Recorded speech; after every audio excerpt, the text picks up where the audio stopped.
Hello, क्या हाल है भाई आप लोगों के। नमस्कार, सभी को बहुत बहुत स्वागत है।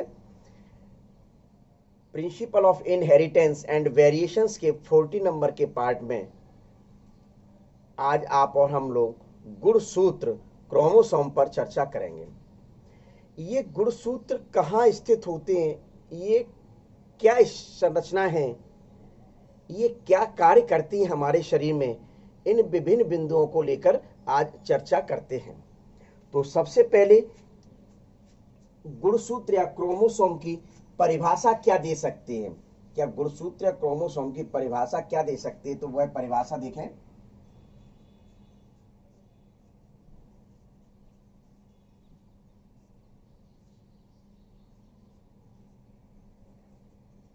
ये न्यूक्लियस में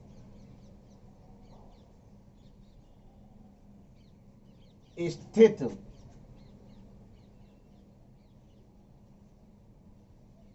जीन्स को वहन करने वाली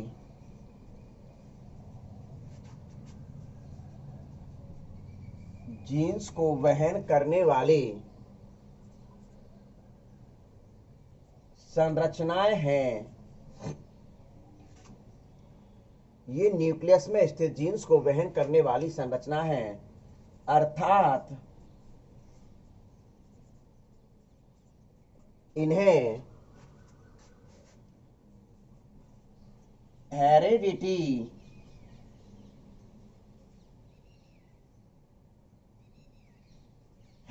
व्हीकल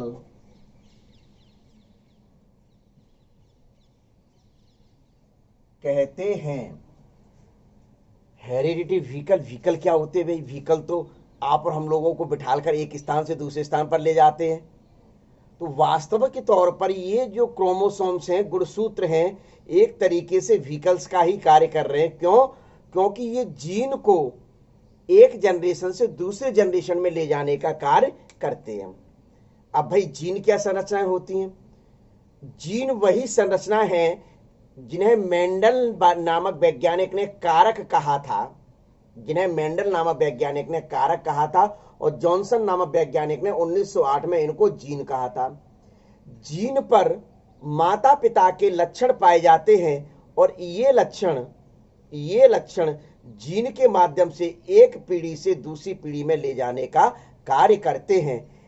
इन जीन को ले जाने वाली जो संरचनाएं होती हैं, वही संरचनाएं क्रोमोसोम्स कहलाती हैं।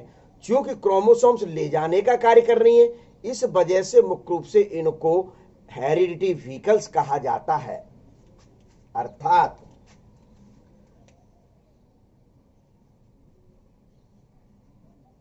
आनुवांशिकता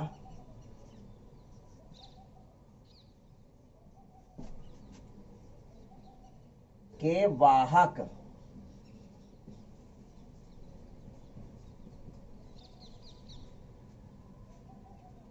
या आनुवांशिकी गुणों के वाहक होते, ऐसे लिख देते। ठीक है, आनुवांशिकी गुणों के वाहक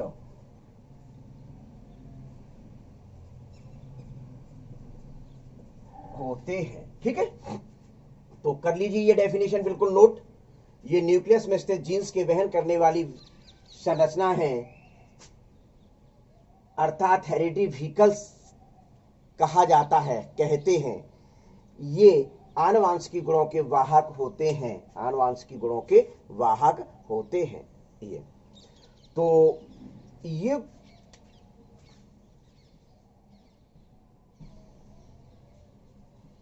क्रोमोसोम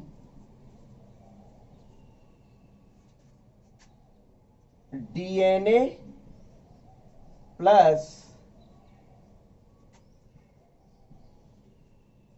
हिस्टोन प्रोटीन, डीएनए के साथ हिस्टोन प्रोटीन मिल जाए तो उसी स्ट्रक्चर को क्या कहते हैं, क्रोमोसोम्स कहा जाता है। उसी स्ट्रक्चर को क्या कहा जाता है, क्रोमोसोम्स कहा जाता है। तो डीएनए अपने शरीर की कोशिकाओं में, डीएनए अपने शरीर की कोशिकाओं में मुख्य रूप से कहां पाए जाते हैं? माइटोकॉन्ड्रिया के अंदर पाए जाते हैं ये डीएनए, यहां डीएनए के रूप में होते हैं। लेकिन जब ये हिस्टोन प्रोटीन के रूप में अपने शरीर के कोशिकाओं के केंद्रक में पाए जाते, धागे नुमा संरचना के रूप में पाए जाते, ये सिर्फ विभाजन के दौरान ही स्पष्ट गुणसूत्र के रूप में देखा जा सकता है। यदि विभाजन नहीं हो रहा है, अर्थात कोशिका विश्राम अवस्था में है, कोशिका विश्राम अवस्था में है, तो उस दौरान ये धागे के रूप में जाल जैसी संरचना बनाकर डले रहते हैं, जिन्हें क्रोमेटिन नेट के रूप में जाना जाता है। किस रूप में जाना जाता है? क्रोमेटिन नेट के रूप में। लेकिन जैसे ही विभाजन होता है तो मेटाफेज एनाफेज अवस्थाएं आती हैं, तो उस अवस्था में ये कुंडलित होकर, उस अवस्था में ये कुंडलित होकर, कॉइल्ड होकर मोटे धागे जैसी संरचनाएं बनाते हैं, जिन्हें क्रोमोसोम्स के नाम से जाना जाता है। क्रोमोसोम्स की सबसे पहले जो खोज की थी, क्या आ जाए, खोज पर आ जाए, सबसे पहले जो खोज की थी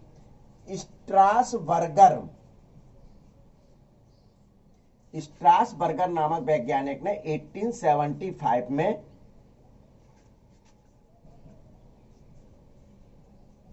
सबसे पहले देखा था।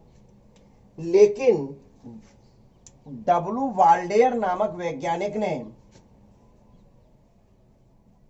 डब्ल्यू वाल्डेयर नामक वैज्ञानिक ने 1888 में इन्हें क्रोमोसोम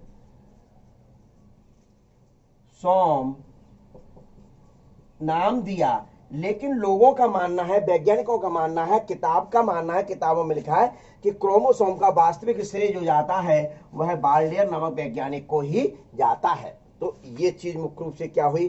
खोज हुई। क्या होती है? खोज होती है। फिर इसके बाद मुख्य रूप से आती है संख्या, नंबर क्या होती है। तो नंबर में विशेष तौर पर आप ध्यान रख लें कि एक तो ह्यूमन की मैं बता देता हूं, ह्यूमन में 46 क्रोमोसोम होते हैं। कितने होते हैं? ह्यूमन में 46 क्रोमोसोम होते हैं, जिसमें मुख्य रूप से कैसे होते हैं? यदि 44 प्लस सेक्स क्रोमोसोम, मैंने सेक्स क्रोमोसोम लिखा है जिससे मेल और फीमेल दोनों इंडिकेट हो जाए। तो इसमें जो 22 प्लस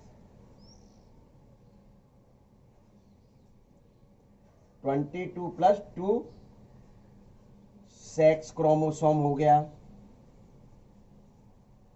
या पेयर में इनको कहा जाता है तो 23 क्रोमोसोम। तो इस प्रकार से ये चीज आपको ह्यूमन में केवल तैयार कर लें। ठीक है, पहली चीज तो ये हुआ। दूसरा बताया जाता है कि सबसे कम क्रोमोसोम, सबसे कम क्रोमोसोम 2n बराबर 4, क्या सबसे कम क्रोमोसोम वो जो पाए जाते हैं वो 2n बराबर 4 हैप्लोपेपस में पाए जाते हैं। किसमें पाए जाते हैं? हैप्लोपेपस में मुख्य रूप से सबसे कम क्रोमोसोम होते हैं, जिनकी संख्या मुख्य रूप से कितनी होती है? 4 होती है। जिनकी संख्या कितनी होती है? 4 होती है। सबसे अधिक क्रोमोसोम,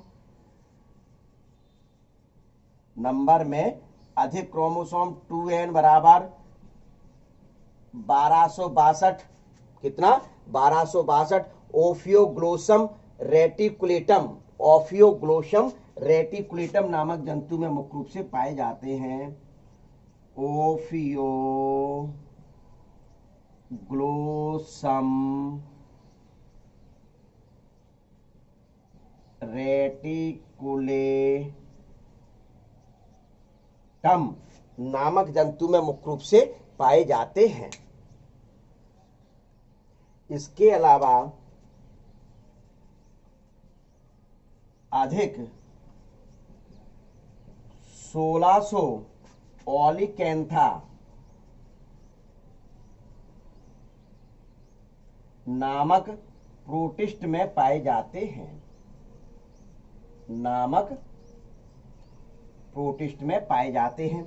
तो ये विशेष तौर पर ध्यान में रख लीजिए कि सबसे कम जो होते हैं वह मुख्य रूप से 4 हैप्लोपेपस में होते हैं, सबसे अधिक जो होते हैं वह 1600 ओलिकेंथा नामक प्रोटिस्ट में होते हैं।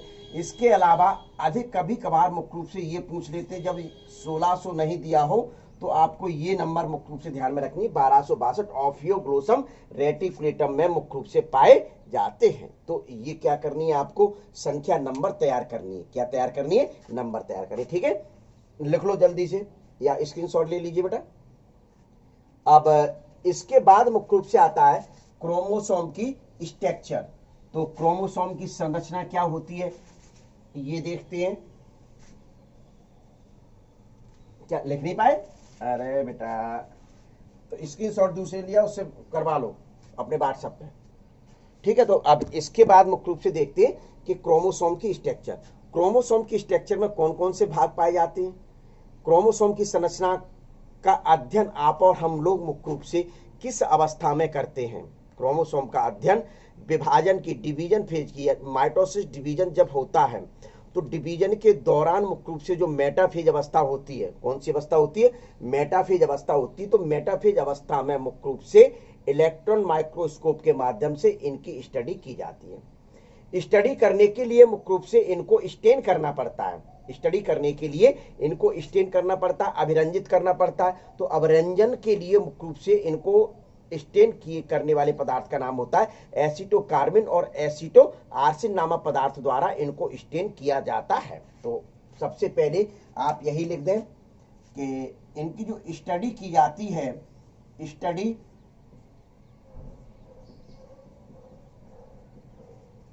डिवीजन की मेटाफेज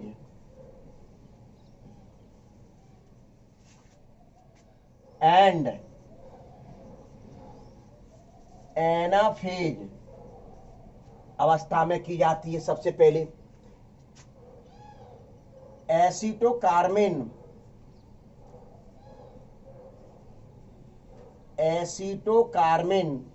व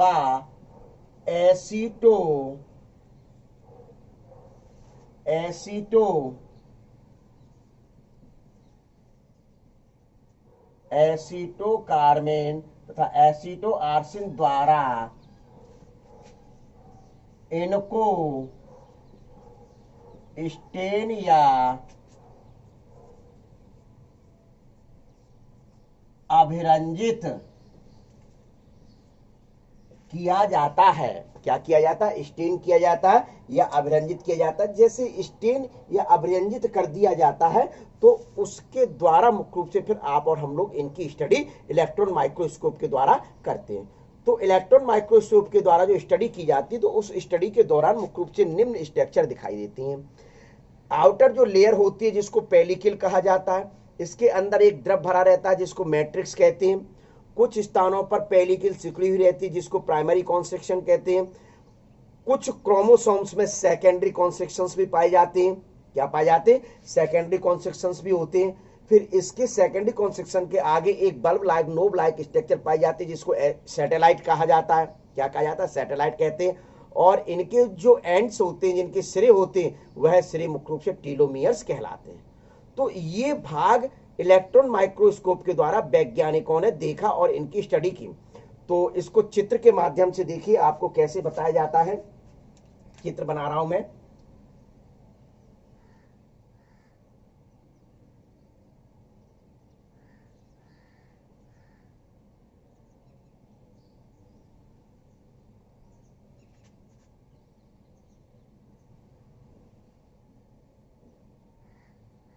देखिए, चित्र जरूर बना लेना।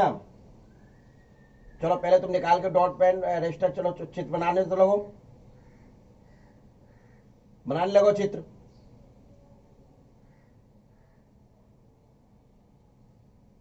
साथ ही साथ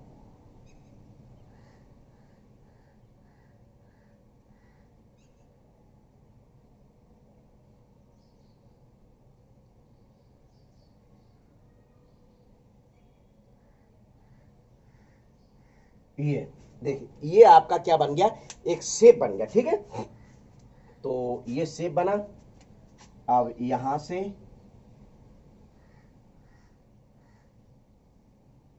अभी स्ट्रक्चर पहले मैं डायग्राम बना दूं, फिर उसके बाद स्ट्रक्चर बताऊंगा।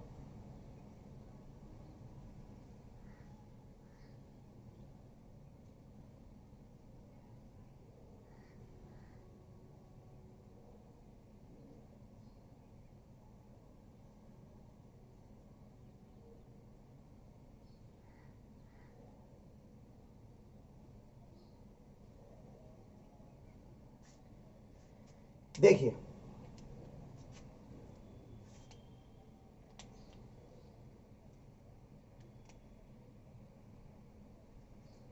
ये पॉइंट पॉइंट कर दीजिए।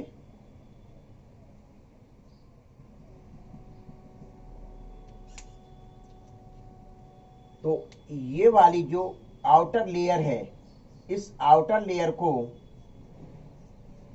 पेलिकल कहा जाता है। इसमें जो ये फ्लूइड भरा हुआ है, इसको मैट्रिक्स कहा जाता है। क्लियर? सबसे पहली बात तो ये हुआ। ये जो है ब्लैक कलर के थ्रेड हैं, इनको क्रोमैटिड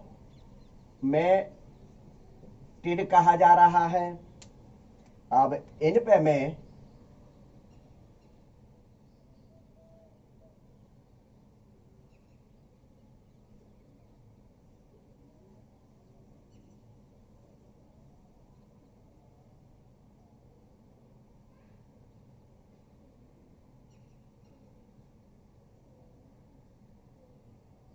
ये दूसरे लूप बना रहा हूं, जिन्हें क्रोमोनिमेटा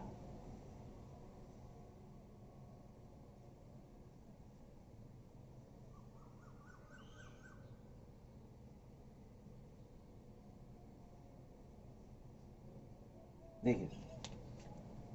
तो सबसे पहले मुख्य रूप से बताया जाता है, ये क्रोमेटिड हो गए, ये क्रोमोनिमेटा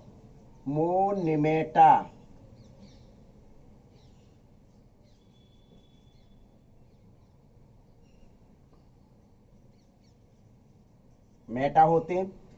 ये जो कॉइल बने हुए हैं, यह मुख्य रूप से क्रोमोमियर प्लेस और जीन बियरिंग प्लेस होते हैं। क्या होते हैं? क्रोमोमियर प्लेस और जीन बियरिंग प्लेस, या क्रोमोमियर कह देते हैं। इन्हीं को क्या कहा जाता है? जीन बियरिंग प्लेस कहा जाता है। ठीक है। फिर इसके बाद आप ये देख रहे हैं कि ये वाली यहां, इसको क्या कहा जा रहा है? सेंट्रोमियर। क्या कहा जा रहा है? सेंट्रोमियर। सेंट्रोमियर ऊपर प्राइमरी कॉन्स्ट्रिक्शन, और ये जो है इसको कह देते हैं सेकेंडरी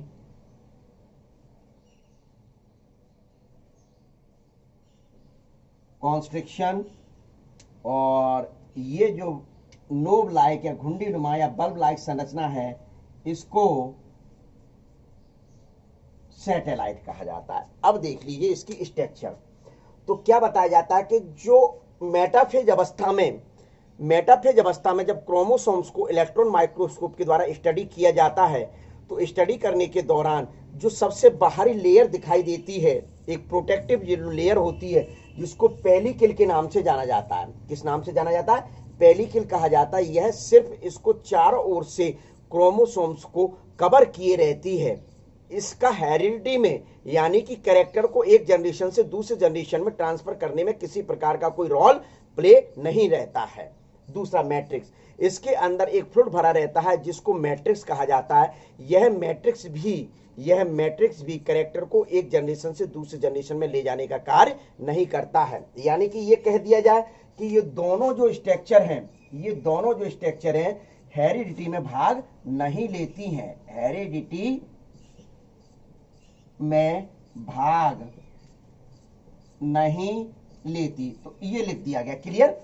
फिर इसके बाद देखा जाता है कि कौन सा नंबर आता है? Second number. तो सेकंड नंबर में या थर्ड नंबर कह देते हैं। पहला नंबर यदि आप इसको कह रहे हैं, फर्स्ट नंबर इसको कह रहे हैं, तो सेकंड नंबर इसको और थर्ड नंबर इसको कहना पड़ेगा। तो देखिए, तो प्रत्येक क्रोमोसोम दो अर्ध गुणसूत्र, प्रत्येक क्रोमोसोम दो अर्ध गुणसूत्र, इसको क्या कहा जाता है? अर्ध गुण सूत्र या क्रोमेटिड, या क्रोमेटिड कहा जाता है। प्रत्येक गुणसूत्र दो अर्ध गुणसूत्र या क्रोमेटिड से मिलकर बना रहता है। यानी कि प्रत्येक गुणसूत्र में दो धागे जैसी संरचना पाई जाती है, जिन्हें ऐसे बोल दो क्रोमेटिड कहा जाता है। प्रत्येक क्रोमेटिड की पूरी लंबाई में मुख्य रूप से कॉइल संरचनाएं पाई जाती हैं, जिन्हें क्या कहा जाता है? क्रोमोनिमेटा कहा जाता है। या दूसरी लैंग्वेज में यह भी कह सकते हैं, प्रत्येक क्रोमेटिड दो धागे जैसी संरचनाओं से मिलकर बना रहता है, जिनको क्रोमोनिमेटा कहा जाता है।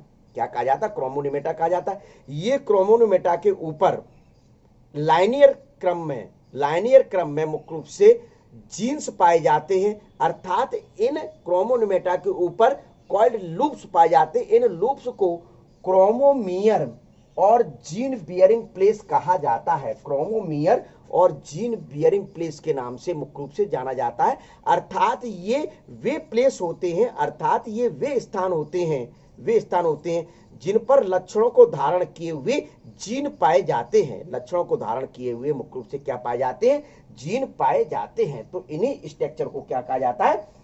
क्रोमेटिड कहा जाता है। यानी कि ये कहा जाए, देखिए यहां मैं क्या बताना चाह रहा हूं, एक क्रोमोसोम दो धागे जैसी संरचनाओं से मिलकर बना होता है। ये हो गया एक धागा, ये हो गया दूसरा धागा, यानी कि दो धागे जैसी संरचनाओं से मिलकर बना होता है। क्या? जिन धागों नुमा संरचनाओं को क्या कहते हैं? क्रोमेटिड कहते हैं। क्या कहते हैं? क्रोमेटिड। कोई पूछता है कि एक क्रोमेटिड में कितने अर्ध गुणसूत्र पाए जाते हैं या कितने क्रोमेटिड पाए जाते हैं, तो क्या बताओगे? दो बताओगे। क्या बताओगे? दो बताओगे। अब यदि कोई पूछता है कि क्रोमोनिमेटा कितने पाए जाते हैं, तो क्रोमोनिमेटा बोलना पड़ेगा 4 पाए जाएंगे। क्यों? क्योंकि प्रत्येक अर्ध गुणसूत्र या प्रत्येक अर्ध गुणसूत्र या प्रत्येक क्रोमेटिड दो धागे जैसी संरचनाओं से मिलकर बना होता है। देखिए ये एक और ये दूसरा, ये भी एक और ये एक। ये मुख्य रूप से ये क्या है? क्रोमोनिमेटा। ये क्या है? क्रोमोनिमेटा है। तो एक क्रोमोसोम्स दो क्रोमेटिड से मिलकर बने होते हैं और प्रत्येक क्रोमेटिड की पूरी लंबाई में मुख्य रूप से दो धागे और पाए जाते हैं, जिनको मुख्य रूप से क्या कहा जाता है? क्रोमोनिमेटा कहा जाता है। क्रोमोनिमेटा आपस में ऊपर कुंडलित रहते हैं, जिन्हें लूप्स कहा जाता है। अर्थात ये लूप्स वे स्थान है जिन पर लाइनियर सीक्वेंस में जीन्स पाए जाते हैं, अर्थात इन प्लेस को क्रोमोमियर कहा जाता है, जीन बियरिंग प्लेस के नाम से जाना जाता है। तो ये आपका कौन सा पॉइंट होता है? सेकंड नंबर का क्रोमेटिड पॉइंट होता है। कौन सा पॉइंट होता है? सेकंड नंबर का क्रोमेटिड पॉइंट। इसी में मैंने आपको क्रोमोनिमेटा के बारे में बताया, इसी में मैंने आपको क्रोमोमियर के बारे में बताया। क्लियर? अब आता है अगला जो पॉइंट, तो वो देखिए फोर्थ नंबर का पॉइंट। कौन सा? फोर्थ नंबर का प्राइमरी कॉन्स्ट्रिक्शन। क्रोमोसोम्स के कुछ प्लेस पर पेलिकल अंदर धसी रहती है। क्रोमोसोम्स के कुछ प्लेस पर पेलिकल जो लेयर है ये अंदर की साइड मुख्य रूप से धसी रहती है, तो जिसके कारण उस स्थान को प्राथमिक संकीर्णन या प्राइमरी कॉन्स्ट्रिक्शन के नाम से जाना जाता है। ये प्राइमरी कॉन्स्ट्रिक्शन वे स्थान होते हैं जहां दोनों क्रोमेटिड या अर्ध गुणसूत्र मुख्य रूप से एक संरचना सेंट्रोमियर के द्वारा जुड़े रहते हैं। देखिए ये ब्लू कलर की मैंने डार्क बनाई है, ये संरचना क्या कहलाती है? सेंट्रोमियर कहलाती है। ये संरचना क्या कहलाती है? सेंट्रोमियर कहलाती है। इस सेंट्रोमियर के द्वारा दोनों अर्ध गुणसूत्र या क्रोमेटिड जुड़े हुए रहते हैं। सेंट्रोमियर को मुख्य रूप से काइनेटोकोर के नाम से भी जाना जाता है। काइनेटोकोर क्या कहा जाता है? काइनेटोकोर के नाम से भी जाना जाता है। वास्तविक तौर पर ये वे स्थान होते हैं जहां डिवीजन के दौरान तर्क तंतु यानी स्पिंडल फाइबर जुड़ते हैं और जुड़ने के फलस्वरूप अपनी अपनी ओर ये स्पिंडल फाइबर खींचते हैं। यानी विभाजन जो होता है इन अर्ध गुणसूत्र का या गुणसूत्र का, तो इसी प्लेस पर होता है। विशेष तौर पर ध्यान रखें, विभाजन के दौरान स्पिंडल फाइबर इन्हीं सेंट्रोमियर वाले स्थान पर जुड़ते हैं। इतना ध्यान में रख लीजिए। ठीक, अब आता है अगला पॉइंट। ये देखिए 5th नंबर का पॉइंट। तो इसको क्या कहा जा रहा है? सेकेंडरी कॉन्स्ट्रिक्शन कहा जा रहा है। क्या कहा जा रहा है? सेकेंडरी कॉन्स्ट्रिक्शन कहा जाता है। एक रिसेंडी नामक वैज्ञानिक थे। इन वैज्ञानिक ने सेकेंडरी कॉन्स्ट्रिक्शन को ओलिगोस्टेरोजोन्स कहा था। क्या कहा था? ओलिगोस्टेरोजोन्स के नाम से जाना था। किसने? देखिए मैं लिख रहा हूं, ओलिगोस्टेरोजोन्स। किसने नाम दिया था? ये रिसेंडी नामक वैज्ञानिक ने। किसने नाम दिया था? रिसेंडी नामक वैज्ञानिक ने सेकेंडरी कॉन्स्ट्रिक्शन को ओलिगोस्टेरोजोन्स कहा था। इस वाले स्थान पर पहली बात तो ध्यान रख लें कि सेंट्रोमियर अनुपस्थित होता है। सेंट्रोमियर मुख्य रूप से अनुपस्थित होता है। पहली बात तो ये ध्यान में रखना है। ये प्रत्येक गुणसूत्र में नहीं पाए जाते हैं। ये कुछ गुणसूत्र में मुख्य रूप से पेलिकल अंदर की साइड में धंस जाती है, तो उन्हीं स्थानों को सेकेंडरी कॉन्स्ट्रिक्शन कहा जाता है। इन स्थान पर क्रोमोनोमेटा अकुंडलित होता है। यदि मतलब अनकॉइल्ड, अकुंडलित का मतलब अनकॉइल्ड होते हैं, या फिर कहा जाता है कि कुंडलन यानी कि कॉइल्ड कम होते हैं। इस कारण इन स्थानों पर स्टेनिंग प्रोसेस नहीं होती है, अभिरंजित ये स्थान नहीं होते हैं। ये स्थान मुख्य रूप से क्या कार्य करते हैं? सेकेंडरी कॉन्स्ट्रिक्शन के द्वारा मुख्य रूप से न्यूक्लियोलस या केंद्रिका का निर्माण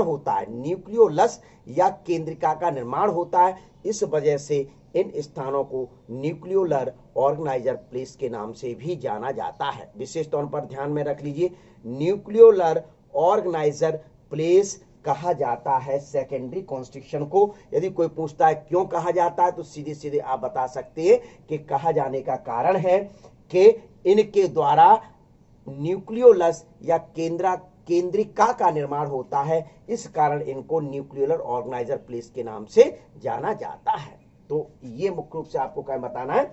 सेकेंडरी कॉन्स्ट्रिक्शन है। विशेष ध्यान रखें, ओलिगोस्टेरोजोन्स नाम रिसेंडी नामक वैज्ञानिक ने दिया था इन्हीं को। इस सेकेंडरी कॉन्स्ट्रिक्शन के आगे एक घुंडीनुमा, बल्बनुमा, नोवनुमा एक संरचना पाई जाती है जिसको सैटेलाइट कहा जाता है। तो ये देखिए सैटेलाइट, ऐसे क्रोमोसोम जिनमें सैटेलाइट वाला भाग पाया जाता है उनको सेट क्रोमोसोम कहा जाता है। क्या कहा जाता है? SAT, सेट क्रोमोसोम के नाम से जाना जाता है। क्या डेफिनेशन दोगे सैटेलाइट के बारे में? क्या बताओगे? सेकेंडरी कॉन्स्ट्रिक्शंस के आगे कुछ गुणसूत्र में नोब या बल्ब नुमा संरचना पाई जाती है जिसको मुख्य रूप से सैटेलाइट कहा जाता है। ऐसे क्रोमोसोम्स जिनमें ये नोब या बल्ब जैसी संरचना पाई जाती है उन्हीं को मुख्य रूप से क्या कहते हैं? सेट क्रोमोसोम कहा जाता है। सेट का अर्थ क्या होता है ये आप नोट कर लीजिए। चलिए, साइन एसिड थाइमोन्यूक्लियोनिको लिखिए। साइन एसिड, एस का मतलब साइन, ए का मतलब एसिड और टी का मतलब थाइमोन्यूक्लियोनिको, या इसको कहा जाता है विदाउट थाइमोन्यूक्लिक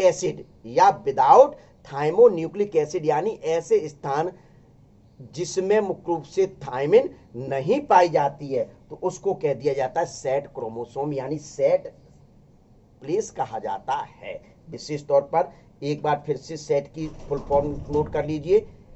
साइन एसिड थाइमो न्यूक्लियनिको या विदाउट थाइमोन्यूक्लिक एसिड, या विदाउट थाइमोन्यूक्लिक एसिड मुख्य रूप से। तो ऐसे क्रोमोसोम कौन से होते हैं जिनमें सेकेंडरी कॉन्स्ट्रिक्शन और ये सैटेलाइट पाए जाते हैं। जब आप ये कह रहे हैं कि मेरे द्वारा ये बताया गया कि सीधे सीधे के ये सेकेंडरी कॉन्स्ट्रिक्शन और सैटेलाइट कुछ गुणसूत्र पाए जाते हैं, तो ऐसे गुणसूत्र की संख्या कौन सी है? ह्यूमन में जो 23 क्रोमोसोम्स पाए जाते हैं, पेयर में 23 क्रोमोसोम्स पाए जाते हैं, तो उनमें से यहां से मैं लिखना शुरू कर रहा हूं क्योंकि ये सेकेंडरी कॉन्स्ट्रिक्शन वाला प्लेस है। तो उनमें मुख्य रूप से 23 में से कितना, 23 में से कौन कौन सी संख्या, ये देख लीजिए 23 में से कौन कौन सी, 1,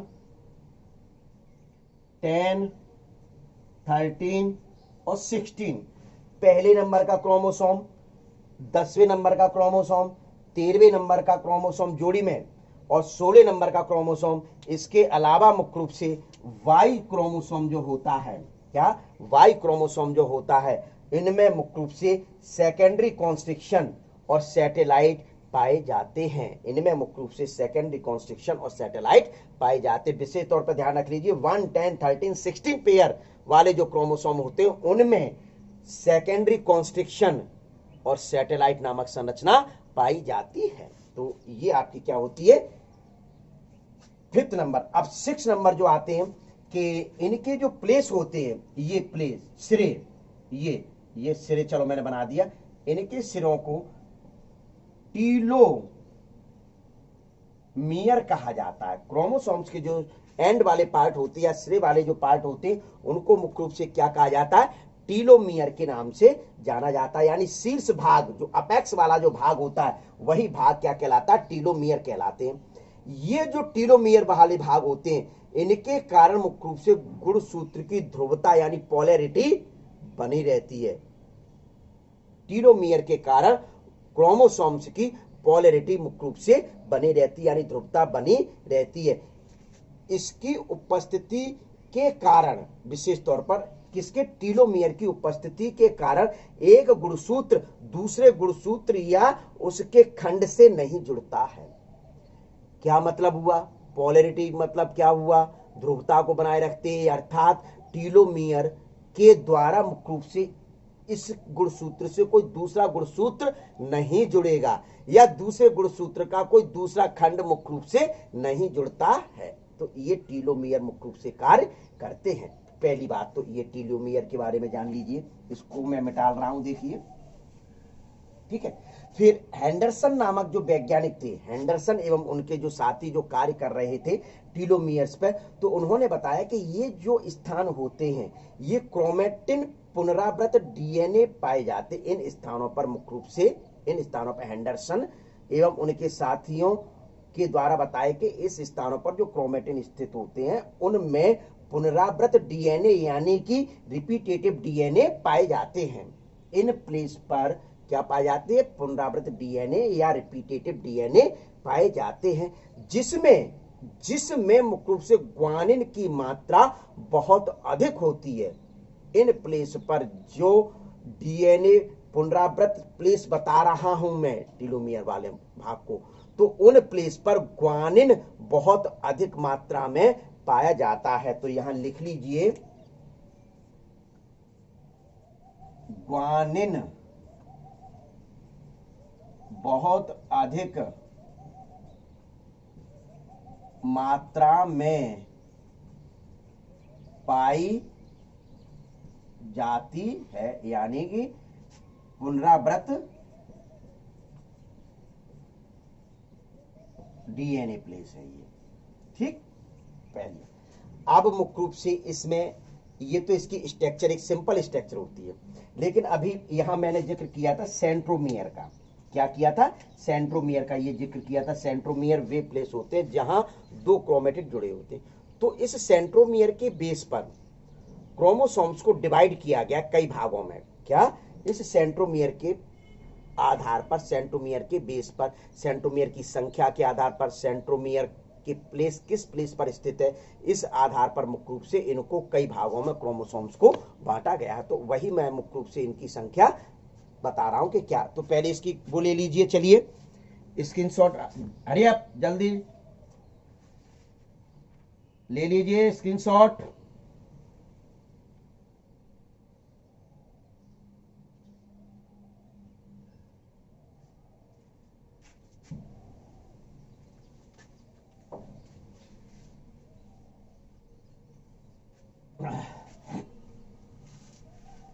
चलिए, तो ये अब आपको मैं क्या बता रहा हूं, टाइप्स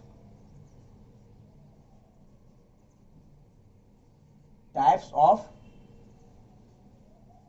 क्रोमोसोम। बेसिस ऑफ क्या है,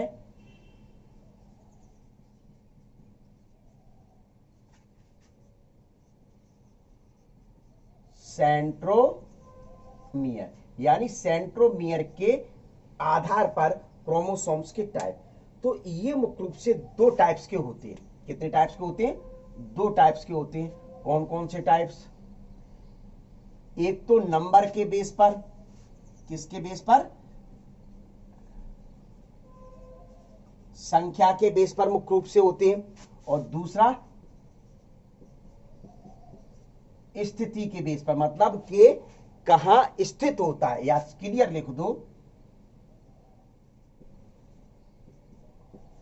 किस प्लेस पर मुख्य रूप से ये क्रोमोसोम्स के कौन से स्थान पर स्थित होता है, उसके आधार पर मुख्य रूप से प्रकार। तो सबसे पहला मुख्य रूप से टाइप्स देखते हैं,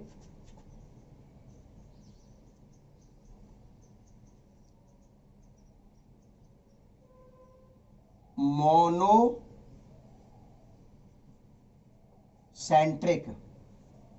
नंबर 2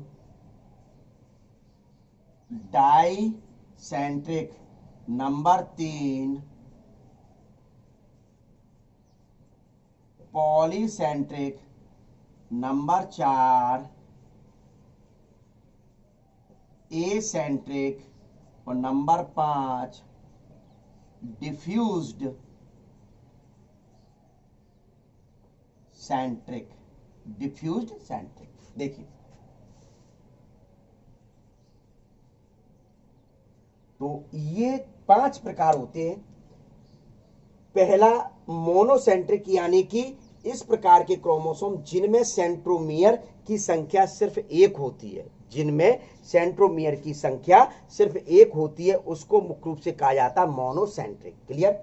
डाइसेंट्रिक, ऐसे क्रोमोसोम्स जिनमें मुख्य रूप से सेंट्रोमियर की संख्या 2 होती है, सेंट्रोमियर की संख्या 2 होती है, उनको कहा जाता है डाइसेंट्रिक। पॉलीसेंट्रिक, यानी कि ऐसे क्रोमोसोम्स जिनमें 2 से अधिक, 3, 4, 5, 6, 7, 8, 9, मुख्य रूप से जिसमें 3 से अधिक क्रोमोसोम्स की संख्या होती है, 2 से अधिक क्रोमोसोम्स की संख्या होती है, उनको कहा जाता है पॉलीसेंट्रिक, यानी कि मोर देन टू, यानी पॉली मतलब मल्टी, मल्टी मतलब बहुत, तो इस वजह से कहा जाता है इनको पॉलीसेंट्रिक नाम दिया गया। एसेंट्रिक, जिसमें सेंट्रोमियर नहीं पाया जाता है, जिनमें सेंट्रोमियर नहीं पाया जाता, उनको कहा जाता है एसेंट्रिक। क्या कहा जाता है, उनको कहते हैं एसेंट्रिक। फिर आता है डिफ्यूज सेंट्रिक, या डिफ्यूज केवल कह देते हैं ऐसे गुणसूत्र जिनमें सेंट्रोमियर पूरी लंबाई में पाया जाता हो। क्या, जिनमें क्रोमोसोम, ऐसे क्रोमोसोम जिनमें सेंट्रोमियर स्पष्ट नहीं होता, पहली बात तो, और पूरी लंबाई में पाया जाता है। क्या, स्पष्ट नहीं होता और पूरी लंबाई में पाया जाता है, उन्हीं को मुख्य रूप से कहा जाता है डिफ्यूज्ड क्रोमोसोम या डिफ्यूज सेंट्रिक का के नाम से जाना जाता है। तो पहली चीज तो ये हुआ। अब दूसरा मुख्य रूप से बताया जाता है कि स्थित, यानी कि क्रोमोसोम्स के किस स्थान पर सेंट्रोमियर स्थित होते हैं, उसके आधार पर मुख्य रूप से नाम दिया गया। तो मैं देखिए कि आपको एक में ही बताने की कोशिश कर रहा हूं, और उसके डायग्राम फिर से मैं अलग अलग बना दूंगा, ठीक है ना। तो सबसे पहले देखिए, ये टॉप में मुख्य रूप से ये मैं जो पॉइंट बनाऊंगा, ये सेंट्रोमियर को व्यक्त कर रहे हैं। ये किसको व्यक्त कर रहे हैं, सेंट्रोमियर को मुख्य रूप से व्यक्त कर रहे हैं, ये विशेष ध्यान रखना। तो ये वाला जो है,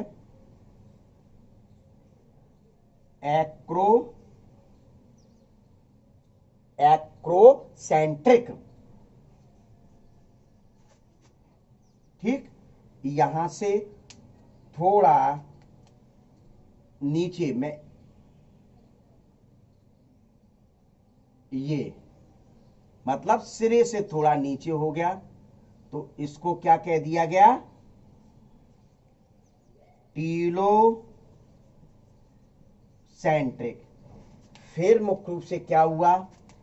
थोड़ा इससे नीचे और सेंटर पॉइंट से ऊपर ये वाला सब मेटा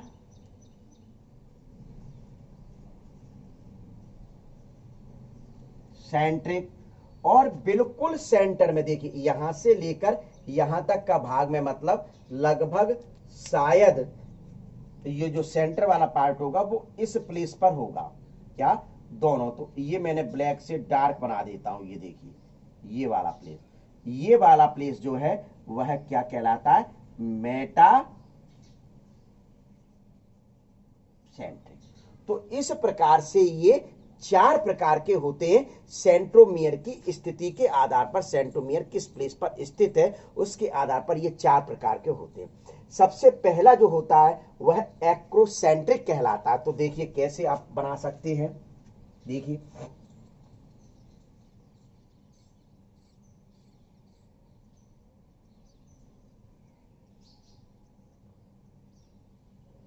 ये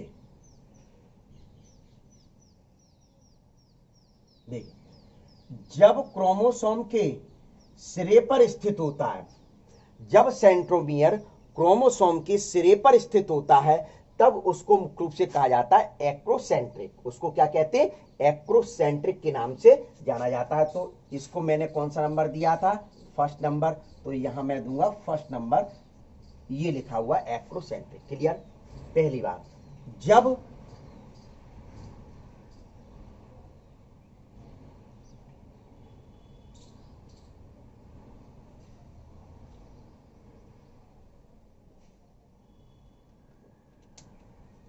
जब सिरे से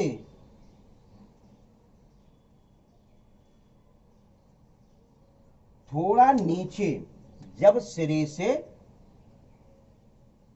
ये क्या है? सेंट्रोमियर। ये भी क्या है? सेंट्रोमियर। जब सिरे से थोड़ा नीचे स्थित होता है, जब सिरे से थोड़ा नीचे स्थित होता है सेंट्रोमियर, तो उसको कहा जाता है टीलोसेंट्रिक। उसको क्या नाम दिया जाता है? टीलोसेंट्रिक कहा जाता है। तो टीलोसेंट्रिक ये दूसरा नंबर हो गया। कौन सा नंबर हो गया? दूसरा नंबर हो गया टीलोसेंट्रिक। फिर मुख्य रूप से क्या बताया जाता है? देखिए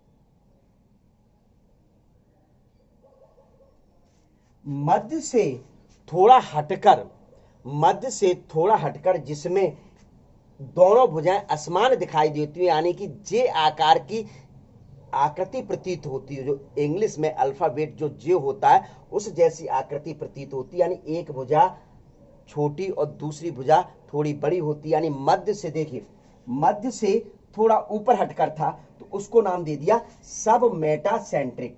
तो ये पॉइंट कौन सा था आपका? थर्ड नंबर का। ये कौन सा पॉइंट था? थर्ड नंबर का। ये कौन क्या है? सेंट्रोमियर। मध्य से थोड़ा हटकर है, जे आकृति प्रतीत होती है, उसी को कहा जाता है सब मेटासेंट्रिक। फिर आता है फोर्थ नंबर का, मुख्य रूप से इसको थर्ड नंबर नाम दिया जा रहा है। यानी कि सब मेटासेंट्रिक, इस नंबर के आधार पर ध्यान रखेंगे। फिर मुख्य रूप से बताया जाता है कि अब आपके बिल्कुल मध्य स्थिति व्यक्त की जा रही है। कौन सी स्थिति व्यक्त की जा रही है? बिल्कुल सेंटर वाली पोजीशन व्यक्त की जा रही है। तो देखिए,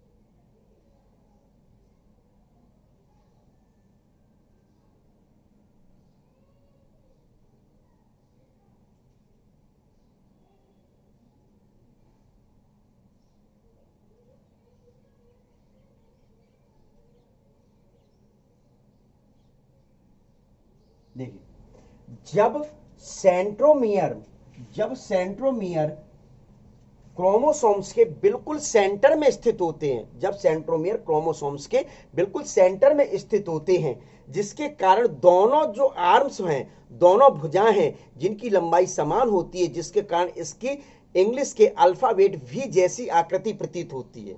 इंग्लिश के अल्फाबेट भी जैसी आकृति प्रतीत होती है, उसी को कहा जाता है मेटासेंट्रिक। उसी को क्या कहा जाता है? नाम दिया जाता है मेटासेंट्रिक। तो ये 4th नंबर का ये हो गया, तो ये नंबर डाल दिया गया 4।